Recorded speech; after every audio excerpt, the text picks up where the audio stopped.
This is the Eat Well, Think Well, Live Well podcast. I'm Lisa Salisbury, and this is episode 124. Is food your comforter, compensator, or celebrator?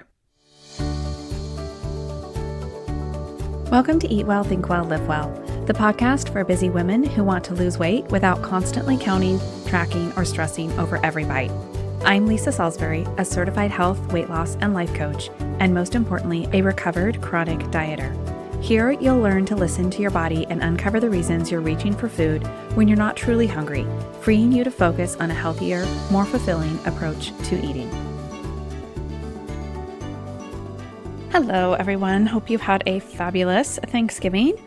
I made a pretty simple meal because there was just 5 of us, but it was still fun and good and delicious. But since we had a small group, I skipped some of the sides like candied sweet potatoes because, let's be honest, that's just another dessert, not a side dish. I'd rather actually eat dessert and have roasted sweet potatoes another day.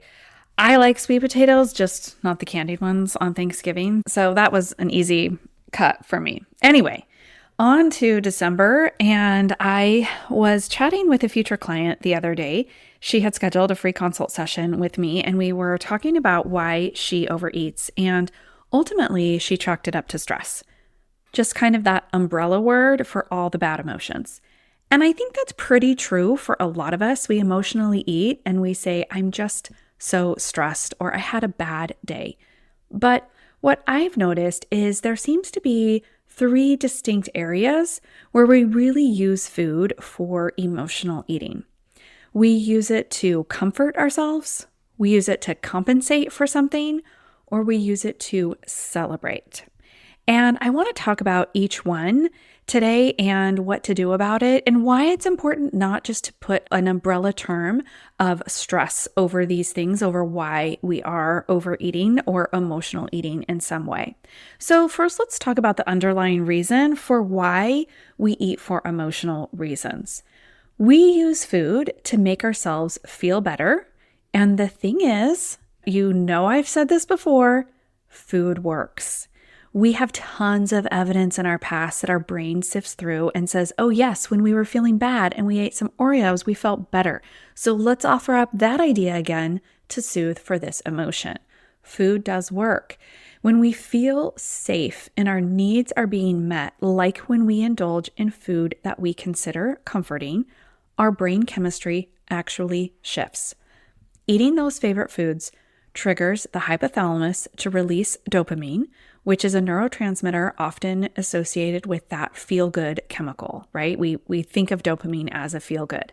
So dopamine acts as a messenger between neurons, signaling that a reward is on its way. Hooray! It doesn't just make us feel good. It also impacts digestion, blood flow, memory, focus, mood, sleep, and even how we manage stress. Interestingly, simply thinking about feel-good foods can start this dopamine release, kicking off a cycle of craving and reward. Other hormones like serotonin and adrenaline often join in the mix, working alongside dopamine to ease stress and boost those soothing feelings. Animal studies suggest that this stress-relieving effect might explain why we keep reaching for these foods when emotions run high. And honestly, again, just looking at our own past can demonstrate this. You have tons of evidence in the past of eating these foods and then feeling better.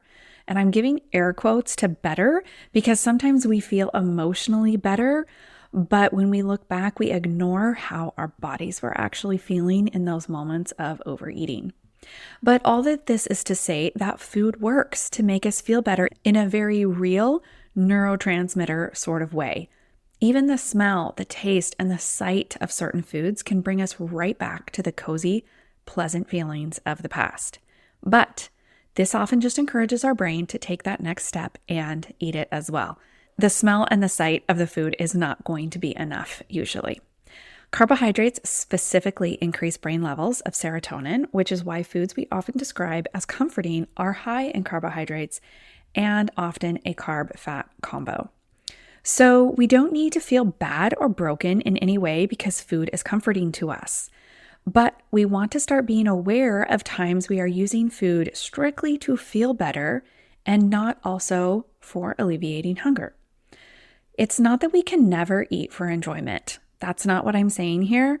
But if you're listening to this, you're likely somebody who wants to start curbing their emotional eating. You're probably aware that the emotional eating aspect of your total intake is what's keeping you from losing weight. Because you're eating when you aren't hungry, that's what's keeping you at your current weight or keeping you on a weight gain trend. So in order to reverse that trend and to get into a weight loss phase, we want to start looking at the times that we're eating when we aren't hungry. So what's the difference then between the three main reasons I mentioned that we do this emotional eating: comforting, compensating, or celebrating? So first, let's start with comfort. Eating for comfort is typically when you are feeling sad or lonely or in some sort of melancholy mood. We also need comfort when we are experiencing shame or guilt. You are missing your best friend who lives in another state and you're feeling lonely, or maybe just your college-age kids are gone. You're feeling sad because you said something unkind and you might even be feeling some guilt about that. You are embarrassed about an interaction that didn't go well. If you look over your last few weeks and notice these are your emotions and you are using food to help you get over that, then you might be a comfort eater. If you're angry, hurt, jealous, or resentful, we are using food to compensate. This is typically more for emotions where we feel wronged. Comfort eating says, I need this, and compensating says, I deserve this.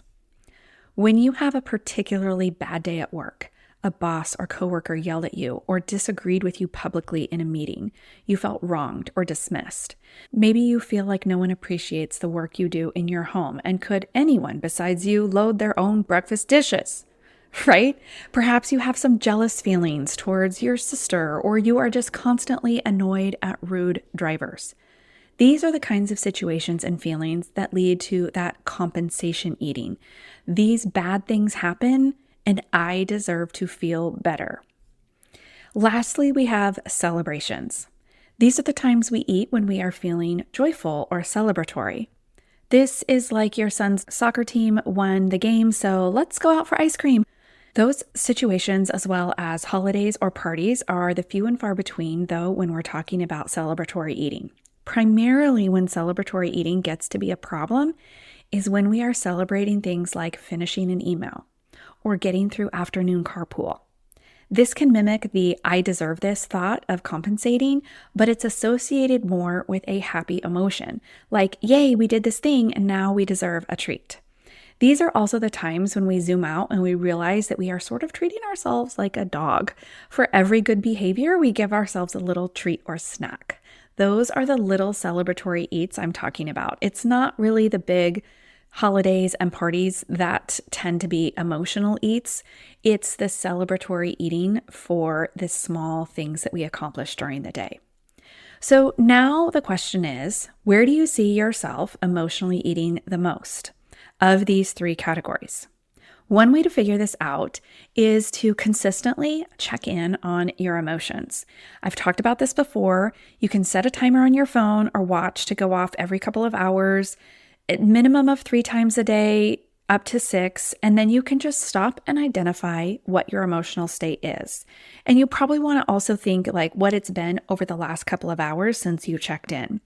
There is a study of non-depressed individuals, and it cued them to touch into their emotions multiple times per day.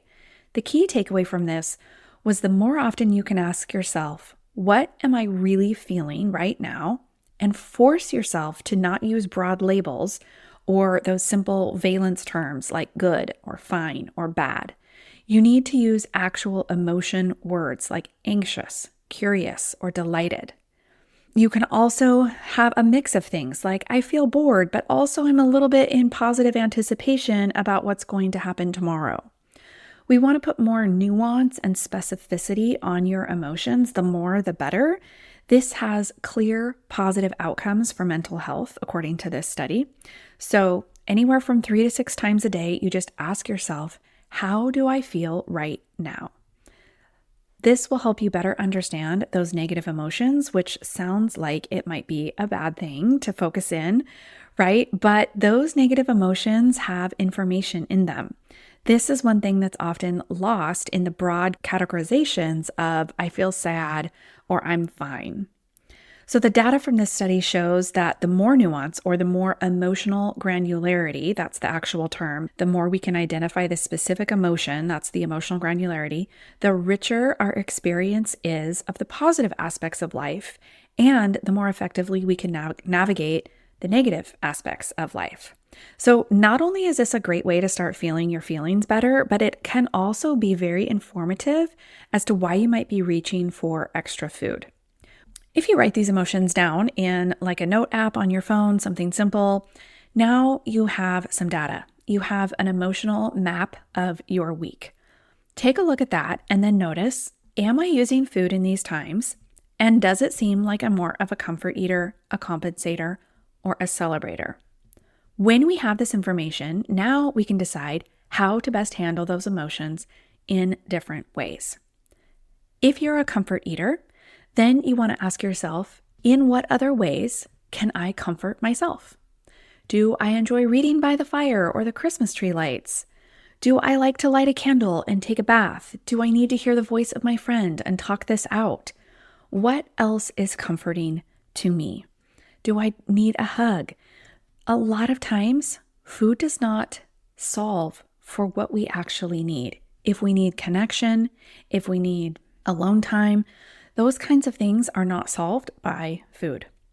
If you're a compensator, then we want to explore how you feel things might be corrected. If you feel wronged, this can be a little trickier because often this means we might need to have some difficult conversations, maybe with your boss or your spouse, and say, hey, this is how I'm feeling diminished in our relationship. I'm not a relationship coach per se, but I've definitely coached several clients on this because it can really get in the way of eliminating emotional eating. You might also need to work on skills like patience with other drivers. One antidote to getting upset with strangers is to get into curiosity. I wonder why they are driving so fast. I wonder why she cut in line in front of me. I wonder what's going on in their life to create such bad behavior.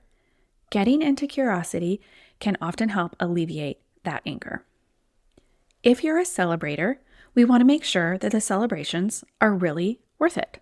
This kind of points back to my episode on sneaky thoughts that get in the way of your weight loss, and being a special occasion is one of those. Finishing a work task like emails can be the worst, right? Emails are no fun, but may not exactly be so special that you deserve a donut, right? How else can you celebrate yourself for accomplishing the mundane tasks in life? Honestly, sometimes the best way is to actually just compliment yourself. You did a great job on that. Seriously, nice work, you. Celebrate yourself with lavish praise. You might also schedule in some downtime or me time after those times to just take an actual break. Often these celebratory eats are a way to just take a break from the work or the kids or your life, whatever is going on. You just need an actual break. Take a walk, go into another room and read or do some online window shopping. Something that feels fun and easy, but also feels like a little bit of a treat to do with your time. Lastly, I want to remind you that getting adequate sleep is always going to help your emotional resilience. It's one of the main reasons why I'm always saying that sleeping well is such a key factor in weight loss because of our ability to make better choices. It's one of the reasons I partnered with Cozy Earth this month. Honestly, your home and your bed should be a refuge from all of the demands of the day. Cozy Earth makes it easy to create a space of serenity and relaxation from their bedding to their loungewear. I am absolutely loving my bamboo sheet set. They are so soft, but still have quite a bit of structure to them, unlike some other bamboo sheets I have tried in the past. Visit cozyearth.com and use my code WellWithLisa, all one word, to get 40% off and give the gift of calm this holiday season. Don't forget to mention you heard about them here if you get that after purchase survey. Remember, if you are choosing a food that you consider a comfort food for dinner or for a meal when you are hungry, that's great. Like if you love chicken noodle soup or mac and cheese, perfect. I'm not telling you not to eat those things. That's the right time to eat those foods that feel like comfort, right? But the problem I'm highlighting in this episode comes when you are feeling sad or lonely, or you wander into the kitchen or go to the drive-thru simply to soothe emotions. Let me know what you find out after working on your emotional map this week. I'm so glad you tuned in today. If today's insights resonated with you and you're ready to make lasting changes in your health journey, I'd love to help. Don't forget to grab that new freebie, What to Do When You Overeat, in the show notes. You can also book a free coaching session with me to dive into personalized strategies for sustainable weight loss and a balanced relationship with food. You can schedule it at the link, again, in the show notes. Remember, it's not just about the food, it's about empowering yourself with choices that truly serve you. Have a great week, and as always, thanks for listening to the Eat Well, Think Well, Live Well podcast.